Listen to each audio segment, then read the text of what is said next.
Yo, what's up, everybody? It is Thursday, August 3rd. We had a down day in the market today, but this is exactly, I think I told you guys that the first week in August is gonna start to be the correction because that's when the fiscal flows are gonna peak. Now, we had a big rebound in the fiscal flows because the first day of the month, August 1st, we had like a 97 billion, flow day, leading a spending flow day, but that's typical of the first of the month. But nevertheless, and even we have a quarterly interest payment coming on August 15th. That's it for the month.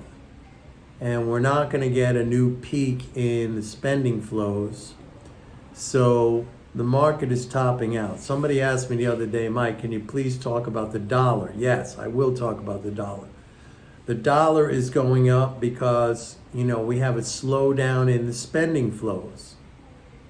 Very easy to understand. And next month in September, we're going to have a net drain because of the quarterly corporate tax payments. So the dollar is in kind of a, short-term bull market right now. It's going to go up. It's going to keep going up. Like every dip in the dollar, you should be buying it until, I would say, mid-November. Mid-November, you start to sell the dollar, okay? Folks, if you don't see this by now, if you've been following me all this time, and if you don't see this by now, how all these things are kind of influenced or driven by these fiscal flows. I mean, I don't know what else to tell you. I mean, I give you exact time frames. I give you exact dates. And it's all based on these fiscal flows. It's not, it's not based on the Fed. It's not based on monetary policy. If anything, the monetary policy and the Fed, it's really just about, is the Fed raising prices via interest rate hikes? Is it expanding the fiscal support via interest rate hikes? Or is it cutting prices via interest rate cuts? Or if it's reducing income transfers via interest rate cuts? The latter is not doing. Is not doing interest rate cuts.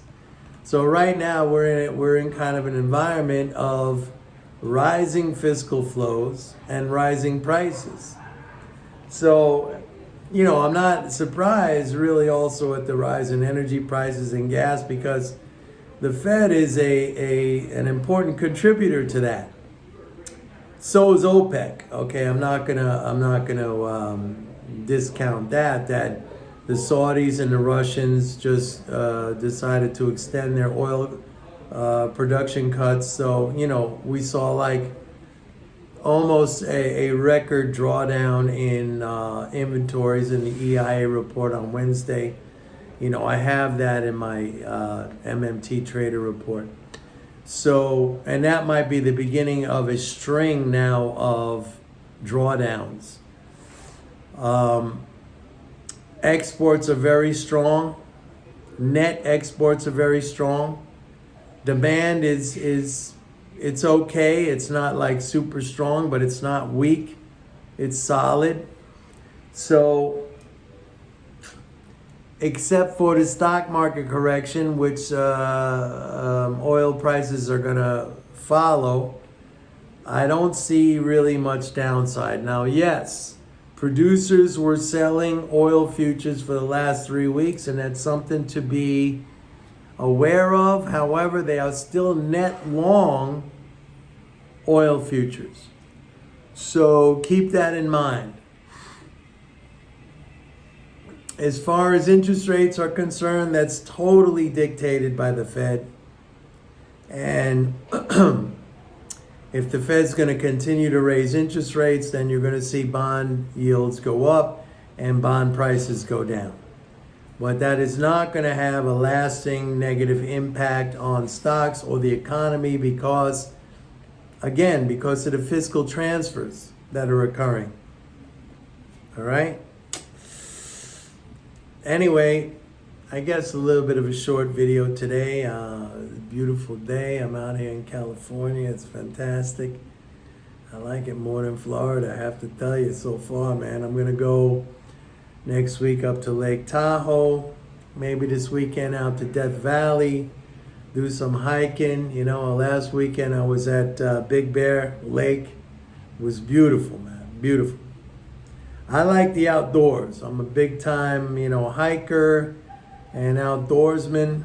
And this place got it all for me. Anyway, that's it for today, folks. A little bit of a short video, but that's the only thing I really have on my mind to talk about. And see you guys tomorrow. Bye.